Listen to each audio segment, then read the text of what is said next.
Hi, and welcome to Outside Office Hours.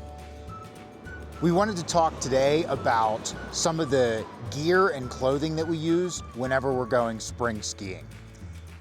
Skiing in the spring is different than skiing in the winter, primarily just because it's warmer.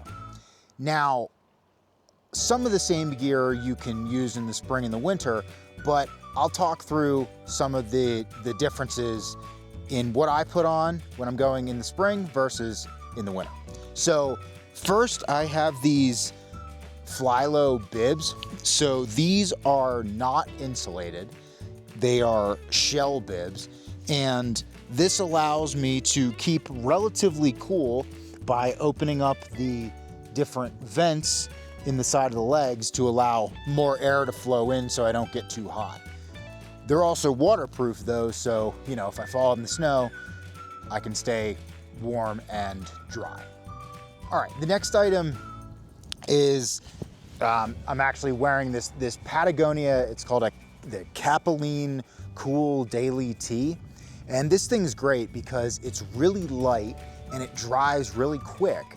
And it also has a hood so that it protects your neck from the sun. Because one of the most important things when you're skiing in the spring is keeping yourself protected from getting sunburned.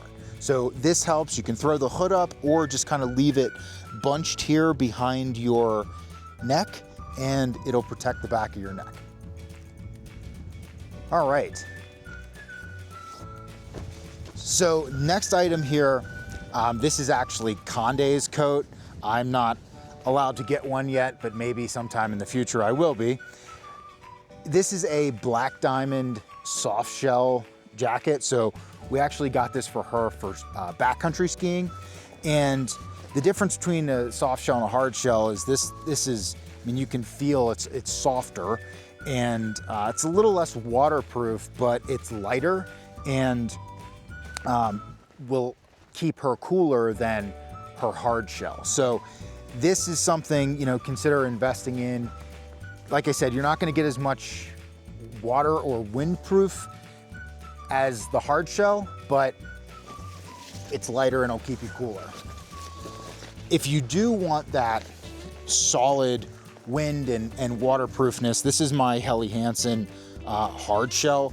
It's also not insulated, so it's appropriate to wear for skiing in the spring.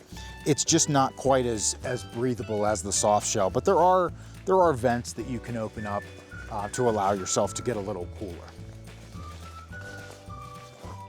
What's next? Oh, kind of in the same vein as the Patagonia shirt I was talking about. This is my buff. I always throw this on when I'm skiing in the spring. It allows me to cover my face if I need to, if I get a little cold or I want to protect myself from the wind. But again, also it protects your neck from too much sun and sunburn. The next item, I think we talked about this in a prior video, but this is a collapsible HydraPak water bottle.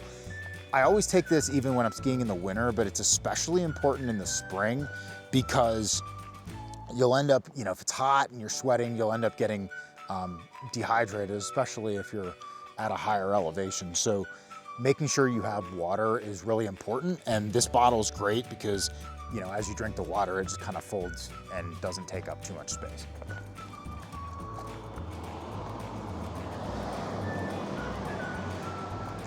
Something I've tried to be more mindful with this year is the type of socks that I wear. So in the past, I had always just used my thick wool winter socks, even when skiing in the spring. And you can, it's not horrible, but I found my feet getting too sweaty and too hot. So I bought these Darn Tough, these are still wool socks, but they're just very light. And they've been great. I definitely don't get cold because it's not as cold skiing in the spring, and my feet are more ventilated and feel more comfortable throughout the day in the ski boots. So I highly recommend these. I think they were like 30 bucks. They're not cheap, but you don't need a million pairs of them.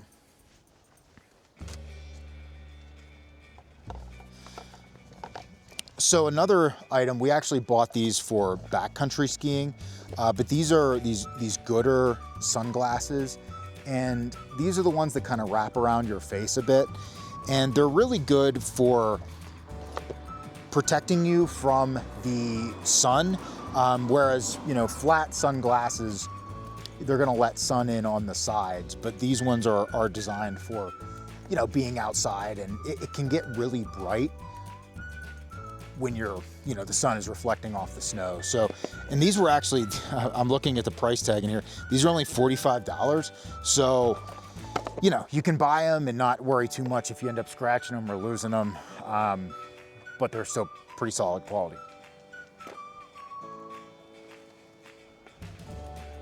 Another item here too, we bought this actually for the backcountry skis, but you can use it for your resort skis as well.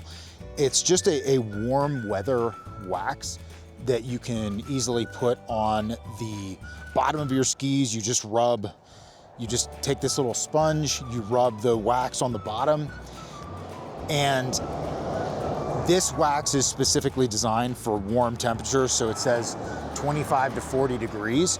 So it'll work a little bit better when it's warmer outside. One other item I wanted to mention, so I haven't actually used these yet, but I bought them for backcountry skiing. So they're really light and flexible Mammut backcountry skiing pants. They are made to be, you know, ventilated. They've got, you know, zippers at the bottom, of course, so that you can, you know, put these around your ski boots.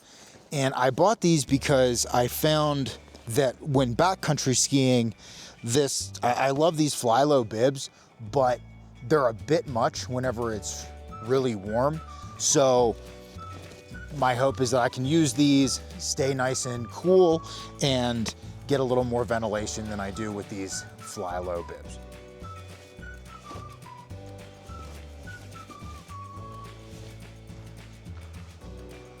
All right, well, thanks for watching the video. Hope you found it helpful.